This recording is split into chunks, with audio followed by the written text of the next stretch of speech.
wanted us to know. Hello, Tenfold Education. I am listening to my sister next door. I would like you to help me with this question. What are the commonalities between those two circles? So that's what we're going to be busy with in order to solve this question. So let's have a look at it.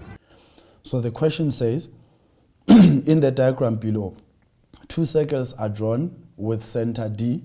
So the circle with center D touches the other circle with center B externally. So we can already see that here at D, the coordinates are going to be 0 and 0. So that's one thing that I already know there. And then here the coordinates are going to be X and Y, which I do not know. And then the equation of the circle center at the origin is given as you can see there. It means the radius here will be the square root of 45. That's what I have right now, and I think this is supposed to be equals to 3 root of 5. So I have the radius there being 3 root of 5. And then the other equation is given by this, and the radius there is square root of 20. So the radius here is square root of 20, which is equals to 2 root of 5. Then let's have a look at what the questions wants us to do. Determine the value of P. So firstly, I will write down what the coordinates are. So I know that I have 2P and minus P as the coordinates of the center. So this is B. And I know that D is 0 and 0. But I know again that BD is equals to 3 root of 5 plus 2 root of 5, right? Because BD is both these two radii added together. Now, this will then be, BD is going to be, if I want to find what BD is, I will then find this thing here. It will be x2 minus x1 all squared plus y2 minus y1 all squared, right? But this will be in a square root like that. It's not going to be in a square root because already I've found what the square is there according to those questions that I have there.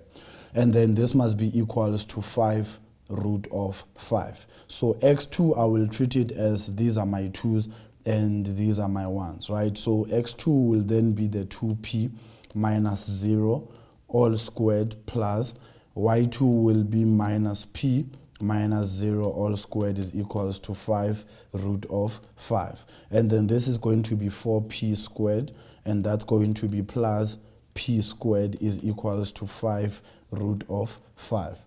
And then lastly, what I will then have is 5p squared is equals to 5 root of 5. And then I will have p squared is equals to root of 5. Then lastly, I will have p is equals to 5. So that's the value of p.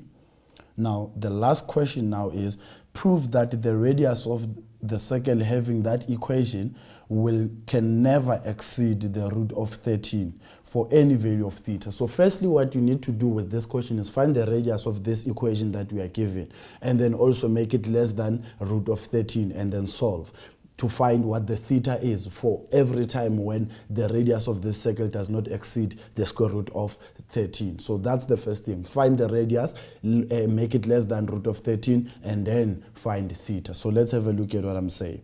Firstly, I will complete the square. So this will be x squared plus 4x cos of theta plus y squared plus 8y sine of theta, and this is equals to a negative 3. This will be x plus 2 cos theta all squared plus y plus 4 sine of theta all squared is equals to negative 3 plus this is going to be 4 cos squared theta plus 16 sine squared theta. And then what I want is mainly this part here. So what I actually want will be here, the radius, right? So if that is r squared, it means then what I will then have here is the square root of that will roughly get rid of that square root there. So this is going to be negative 3 plus 4 cos squared theta plus 16 into 1 minus cos squared theta, and this must be less than 13, right? And therefore, this will then be, if I move the 13 to the other side, it will be negative 3 plus minus 13, which is negative 16, right?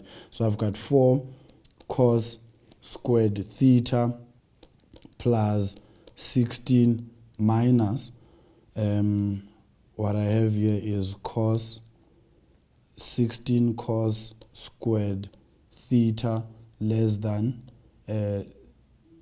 13 plus 3, right? So then this will then be equal to, if I subtract here, it will then give me 4 minus that, which is negative 12 cos squared theta, and then this is less than 13 plus 13 will be 13 plus 3 will be 0, right? If 13 plus 3 is 0, it means that 13 plus 3 is 16 minus 16 will be 0. I'm thinking ahead of what I'm supposed to be doing here.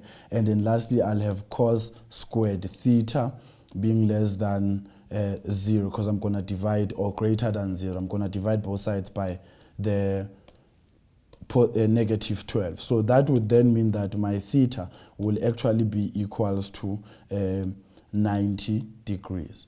So as a result, that's what I then need to do. So what I will then need to do here is say, therefore, if I say minus 3 plus 4 cos squared into 90 degrees plus 16 sine of sine squared 90 degrees,